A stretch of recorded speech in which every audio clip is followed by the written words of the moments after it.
ഞാനും അച്ഛനും കൂടി ബസ്സിലൊക്കെ കയറിയിരുന്നത് അട്ടപ്പാടിക്കുള്ള യാത്രയിലാട്ടോ. അപ്പോൾ ഞങ്ങളുടെ കയ്യിലുള്ളത് മീനാണ്. മീനാണ് വളർത്താനുള്ള മീൻ. അവൻ്റെ കയ്യിൽ ഗോൾഡ് ഫിഷ് ഉണ്ട്, എൻ്റെ കയ്യിൽ വേറെ ഇപ്പം വാങ്ങിയതാണ് ഏതോ ഒരു മീനുണ്ട്. അപ്പോൾ അതൊക്കെ എന്താണെന്ന് ചോദിച്ചിട്ട് ഞങ്ങൾക്ക് കമ്പനിക്ക് ഒരു ചേച്ചീനെ കിട്ടിയിട്ടുണ്ട്. വേണ്ടാ ഇന്ന് ചിരിക്കണേ നോക്കി. ചേച്ചി പേരെന്താ? എൻ്റെ പേര് അജിതയാണ്. അജിത. വർക്ക് ചെയ്യുന്നുണ്ടോ? എവിടെ? മീനങ്ങാടിയിലോ? മീനങ്ങാടിത്തെ ചേച്ചിയാട്ടോ, അട്ടപ്പാടി. അപ്പോൾ ഞങ്ങളോട് കുറേ വിശേഷങ്ങളൊക്കെ പറഞ്ഞു. അപ്പോൾ ശരി ഒരു കമ്പനിക്ക് ഇരിക്കട്ടെ പറഞ്ഞിട്ട് വീഡിയോ ഒക്കെ എടുത്തോടെ വെച്ചപ്പോൾ ഓക്കെ പറഞ്ഞു. അപ്പോൾ ഞങ്ങളുടെ കയ്യിൽ കൊടുക്കാനൊന്നും ഒന്നുമില്ല, അല്ലെങ്കിൽ എന്തെങ്കിലും ഗിഫ്റ്റൊക്കെ ഉണ്ടാവാറുണ്ട്. എന്നിപ്പോൾ ഒന്നും എടുത്തില്ല, പൂവാനുള്ള തിരക്കിൽ അതുകൊണ്ട് ഒന്നും വാങ്ങിയില്ല കേട്ടോ.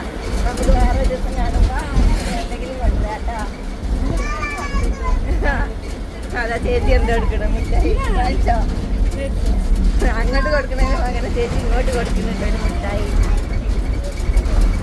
ശരി ചേച്ചി, ചേട്ടാ. അപ്പൊ ചാനലിന്റെ പേരെന്താണെന്ന് ചോദിച്ചപ്പോൾ ശരി ഫോൺ എടുത്ത് തരുമോ, ഞങ്ങൾ സബ്സ്ക്രൈബ് ചെയ്ത് തരാമെന്ന് പറഞ്ഞിട്ട് ചേച്ചി ഫോൺ എടുത്ത് കൈ തന്നു. ഞങ്ങൾ അശ്വന്ത് ബ്ലോഗ്സ് ഓരോക്കോട് നടത്തി നോക്കുമ്പോൾ ഓൾറെഡി സബ്സ്ക്രൈബ്ഡ്.